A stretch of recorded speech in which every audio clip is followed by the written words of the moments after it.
Hello everyone, good morning everybody.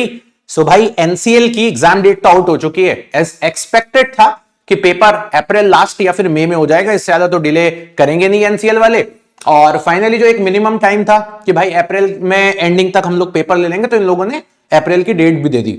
और आपको मैं एक चीज बताना चाहूंगा, कोल इंडिया लिमिटेड की जो सब्सिडरी कंपनीज हैं, चाहे एनसीएल हो गया, नॉर्दर्न कोलफील्ड लिमिटेड हो गया, या अभी रिसेंटली आपने देखा होगा एससीसीएल का भी नोटिफिकेशन आ गया है, जहां पे इलेक्ट्रिकल की 400 से ज्यादा पोस्ट हैं साउथ ईस्टर्न कोलफील्ड की। और मुझे ऐसा पूरा अनुमान है कि इस बार कोल इंडिया पूरे मिशन पे निकला है और अपने सभी असिस्टेंट फॉरमैन जो देश के हैं, उन सभी असिस्टेंट फॉरमैन की अच्छे से रिक्रूटमेंट करने वाला है।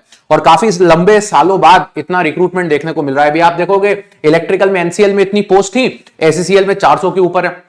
और मुझे लगता है डब्ल्यूसीएल भी आ जाएगा, वेस्टर्न कोलफील्ड लिमिटेड। जैसे ही ये खत्म होगा मुझे लगता है डब्ल्यूसीएल भी निकाल देंगे। तो अगर आप जेन्युइनली चाहते हो देश के अंदर एक ऐसी जॉब जहां पे सैलरी भी 1 लाख के ऊपर है, 1 लाख पर मंथ के ऊपर सैलरी स्ट्रक्चर है आपका असिस्टेंट फॉरमैन का, डिप्लोमा बीटेक का हर बच्चा यहां पर एलिजिबल है। और अगर मैं बात करता हूं, अभी देखिए अब आप पेपर तो आ गया है, तो यहां पर मैं ये वीडियो आप लोगों के लिए इसलिए बना रहा हूं कि अभी लास्ट मोमेंट्स पे हम लोग क्या करें, या आने वाले जो 10 12 15 दिन है, इसमें हम क्या कर लें ऐसा जिससे कि हम इस पेपर को बेहतर तरीके से क्लियर कर पाए। तो सबसे पहली चीज तो इसके बारे में समझते हैं।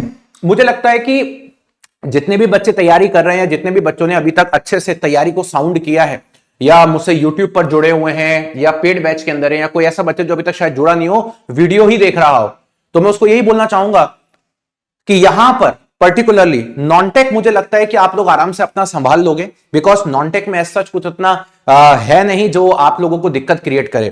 मेन इशू आप लोगों को जो कुछ भी है लास्ट मोमेंट्स पे, वो टेक्निकल का ही है।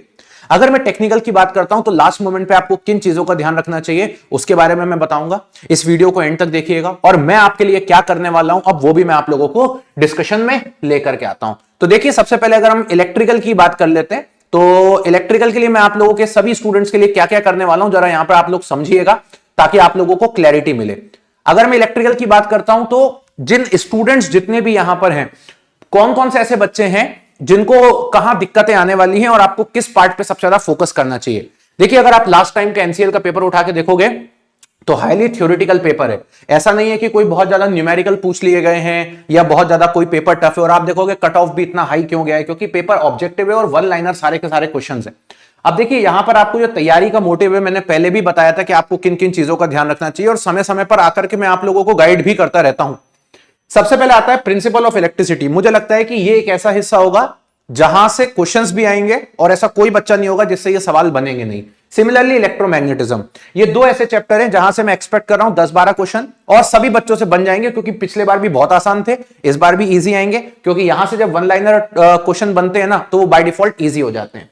तीसरा चैप्टर है मटेरियल्स। मटेरियल में इन लोगों ने लिख दिया है कंडक्टर, सेमीकंडक्टर, इंसुलेटर। मुझे यहां पर ये इन तीनों के बारे में ही आपसे चीजें पूछने वाले हैं, इसके अलावा कुछ नहीं पूछेंगे।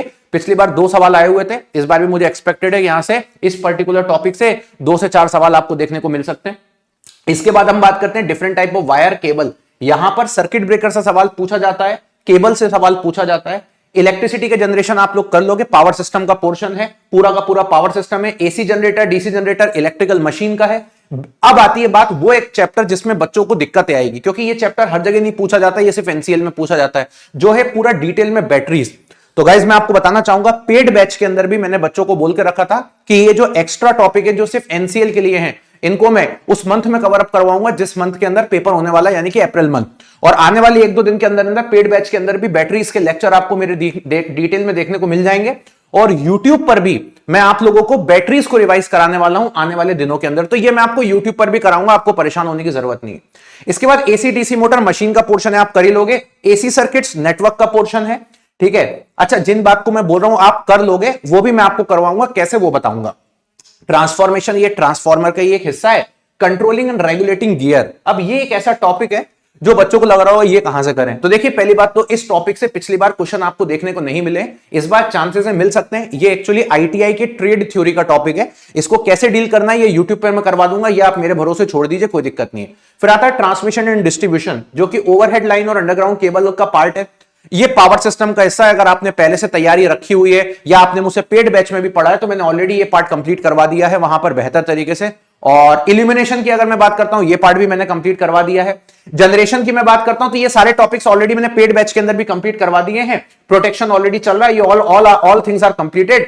यूटिलाइजेशन की भी अगर मैं बात करता हूं तो ये ऑलरेडी कंप्लीटेड है। एक छोटा सा टॉपिक है वायरिंग का, वो भी हमारा अभी रिसेंटली पेपर के पहले ही कंप्लीट हो जाएगा। अब जो दिक्कत वाला पार्ट है, जो बच्चे घबरा रहे हैं, वो यहां से चालू होता है। सर ये कैसे करेंगे? Simple calculation, energy measurement and charges, protective device, industrial installation. और ये यहां पे अगर मैं बात करता हूं तो सबसे इंपॉर्टेंट पार्ट जो है वो हमारे स्टूडेंट्स के लिए है operational knowledge of the following और सेफ्टी रूल सीईए मेजर्स। ये बहुत इंपॉर्टेंट चीज है। अब बात आती है, देख के तो लग रहा है बहुत बड़ा सिलेबस है, लेकिन अगर आप पिछली बार का पेपर उठा के देखोगे तो इस पोर्शन से हार्डली 4 या 5 सवाल पूछे गए सीईए या मैं बोलूंगा इंस्टॉलेशन से रिलेटेड। तो पढ़ के तो जाना पड़ेगा क्योंकि इंपॉर्टेंट है, ऐसा है भी नहीं कि इसको छोड़ सकते हैं। लेकिन मैंने ये सोचा है कि अब आपको आने वाले 15 दिन के अंदर अंदर, चाहे पेड बैच हो यूट्यूब हो, दोनों के अंदर ही डाइवर्सिफाइड करके मैं ये आपको सारे टॉपिक्स करवाने वाला हूं। पेड बैच में तो मैं 12 या 13 तारीख से ही ये चीजें करवा दूंगा, 15-16 तारीख तक वाइंड अप कर दूंगा, और यूट्यूब पर कंटिन्यूअसली मेरी क्लासेस चलती रहेंगी। अब इसके लिए मैं क्या कर रहा हूं, तो इसके लिए मैं आपको बताना चाहूंगा, सबसे पहले सैटरडे और संडे यानी कि कल और परसों आप लोगों के लिए डेडिकेटेड 4 बजे से लेकर 6 बजे तक मैं एनसीएल असिस्टेंट फॉरमैन का ही क्लास लेकर के आ रहा हूं, जहां पर मैं ये एक्स्ट्रा टॉपिक्स को आप लोगों को बहुत अच्छे तरीके से कॉन्सेप्ट थ्रू क्वेश्चंस के माध्यम से करवाने वाला हूं। और मैं वादा करता हूं इसके बाहर आपको करने की जरूरत नहीं पड़ेगी। पेड बैचेस के अंदर इनकी पूरी डिटेल्ड थ्योरी है जो मैं करवाने वाला हूं, कुछ बच्चों ने पहले भी कर रखी है, एक बार और वापस से करवाने वाला हूं। तो ये सारी चीजें भी यहां पर अवेलेबल है।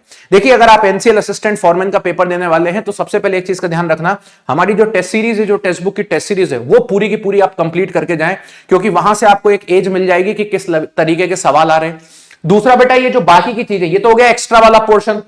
ये जो बाकी की चीजें जो कॉमन हर एग्जाम में आती है, जैसे एग्जांपल के तौर पे मैं बात करता हूं तो ये वाला पार्ट आपका नेटवर्क का पार्ट हो गया या मशीन का पार्ट हो गया, ये इसके लिए आप रोज शाम को 4 बजे वाली मेरी सिलेक्शन सीरीज को रेगुलर फॉलो करो। कुल मिला के आपके एनसीएल के एग्जाम तक आपको मेरा 4 बजे का यूट्यूब सेशन डेली फॉलो करना है। ये डेडिकेटेड आपके एनसीएल के पेपर के लिए है।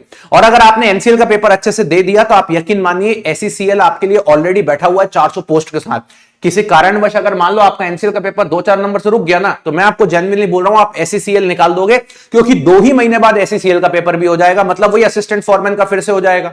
और जब 2 महीने बाद वो हो जाएगा, आपकी ऑलरेडी इतनी तैयारी रखी रहेगी, थोड़ा सा आप एक्स्ट्रा एफर्ट मारोगे, आप आराम से क्लियर हो जाओगे। इसलिए इसकी प्रिपरेशन को बिल्कुल भी छोड़ना मत। इसकी प्रिपरेशन किसी भी लेवल पर आपको लीव नहीं करना है। दिमाग में ये नहीं लाना है कि मेरा ये पार्ट बचा है, वो पार्ट बचा है। सीरियस सी बात है, दुनिया में कोई इंसान पेपर के पहले कभी भी पूरा पढ़ के नहीं जा पाता। कुछ चीजें उसकी छूट ही जाती हैं और कुछ चीजें छोड़नी भी होती हैं, तभी जाकर के पेपर में आप एक सक्सेसफुली जाकर के बैठ पाते हो। तो ये चीजों का आप लोगों को यहां पर विशेष रूप से ध्यान रखना है। आने वाले 10-12 दिन के अंदर अंदर 4 बजे मेरा यूट्यूब सेशन को फॉलो करिए। और अगर आप पेड बैच के अंदर ऑलरेडी एनरोल्ड हैं असिस्टेंट फॉरमैन के, तो उसको अब रिगरसली 10-12 दिन फॉलो करना। वहां पर मैं ये एक्स्ट्रा टॉपिक्स जो है आप लोगों के उनके साथ डिस्कस करने वाला हूं। बस इतना आपको करना है। बाकी नॉन टेक आप अपना संभाल लीजिए, क्योंकि नॉन टेक में मैं इतना ज्यादा कुछ बताऊंगा नहीं, क्योंकि ऑलरेडी उतनी ज्यादा चीजें नॉन टेक के अंदर अवेलेबल है भी नहीं जितनी ज्यादा बहुत रिगरसली करने की जरूरत है। तो उसको आप अपनी तरफ से अपने एंड से चीजों को करते रहिए। और अगर आप पेड बैच के अंदर अभी तक नहीं हैं तो कुछ मत करिएगा, इसी वीडियो के नीचे आपको एनसीएल असिस्टेंट फॉरमैन की लिंक मिल जाएगी। पेड बैच की हमने प्राइस भी बहुत ही कम कर दी है, तो आपको एक लिंक मिल जाएगी, उस लिंक के थ्रू आप ज्वाइन कर लीजिएगा, तो आप वो एक्स्ट्रा पोर्शन भी अपना कवर अप कर सकते हैं। तो आप यहां पे आ जाइएगा और एनसीएल असिस्टेंट फॉरमैन की जो लिंक है उसके नीचे आप आकर के ज्वाइन कर लीजिएगा। ये देखिए, तो यहां पर आप देखोगे ये आपको कब काम आ जाएगी, आपके एग्जाम तक ये आपके पास अवेलेबल रहेगी। That is called NCL assistant foreman. तो ये लिंक आप देख सकते हो, इस लिंक पर आप क्लिक करके इसको ज्वाइन कर लीजिए। तो वो एक्स्ट्रा चीजें हैं या फिर कुछ और चीजें हैं, टेस्ट सीरीज से लेकर सब कुछ आपके पास यहां पर अवेलेबल है। हर एक चीज इंक्लूडेड है यहां पर, ये आप आकर के कर सकते हो। और ये टेस्ट सीरीज भी अवेलेबल रहेगी, इसको भी आप लास्ट मोमेंट पे फॉलो करो।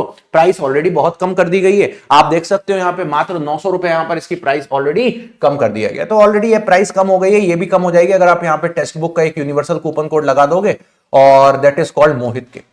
तो जैसे आप मोहित के अप्लाई करोगे तुरंत ये प्राइस आपकी और कम हो जाएगी। और एक चीज और मैं बोलूंगा, टेलीग्राम पर मेरे साथ कनेक्टेड रहिए, क्योंकि टेलीग्राम पर आप कनेक्टेड रहोगे तो मेरी 4 बजे वाली क्लास की पीडीएफ भी आपको मिलती रहेगी। और कल सैटरडे संडे यानी कि 11 और 12 तारीख को शाम को 4 बजे 2 मैराथन सेशन लेके आ रहा हूं, एक सैटरडे को 4 बजे, एक संडे को 4 बजे। ये दोनों मैराथन एनसीएल असिस्टेंट फॉरमैन के लिए बहुत इंपॉर्टेंट है। यहां पर हम पूरा का पूरा डिस्कशन सेंट्रल इलेक्ट्रिसिटी अथॉरिटी, या मैं बोलूंगा बैटरी एंड सेल्स, या फिर हम लोग बोलेंगे इंस्टॉलेशन के बारे में डिस्कशन करने वाला हूं, जो कि आपके पेपर के लिए बहुत हेल्पफुल रहेगा। लास्ट टाइम भी बच्चों ने पूरा का पूरा निपटा के आए थे, बहुत ज्यादा हेल्पफुल रहा था। और to the point authentic content देंगे, ज्यादा इधर उधर की बातें नहीं करूंगा। बहुत प्यारा कंटेंट डिजाइन किया है। टेलीग्राम पर मेरे साथ जुड़े रहिए, यही आपको at the end last moment तक काम आने वाला है। So this is my Telegram channel that is called Mohit Kasania sir text book. बाकी वीडियो के नीचे कमेंट जरूर करके बताइएगा, और आपको किन किन चीजों की नीड है, मैं और आपके लिए क्या कर सकता हूं। अभी जो मैंने प्लान आउट किया है वो वेरी वेल है, अब और आपके लिए और एक्स्ट्रा क्या कर सकता हूं जरूर वीडियो के नीचे बताइएगा, तो मैं उन सब चीजों को भी एग्जीक्यूट करूंगा। So thank you so much, bye bye, take care and love you everybody.